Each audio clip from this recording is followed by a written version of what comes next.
हाय दोस्तों, आप कैसे हो? जय श्री राम।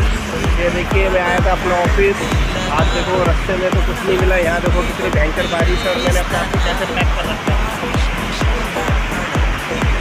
जूतों में भी पन्नी लगा रखी है, बैग में भी पन्नी लगा रखी है, रेन कोट भी पहना हुआ है, हेलमेट भी पहना हुआ है। और देखो कितनी ज़बरदस्त हो रही है यहाँ पे बारिश।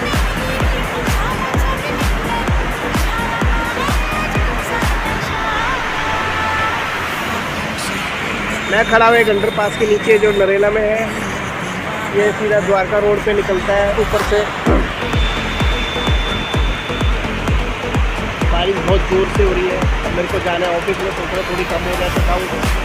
ऐसे तो कोई दिक्कत नहीं है, रेन कोट पहना हुआ है, लेकिन दिख नहीं रहा तो आगे से पानी बहुत तेज पड़ रहा है, दिख नहीं रहा। इसलिए थोड़ा वेट कर रहा हूँ, बारिश कम हो जाए फिर निकलूँगा आगे।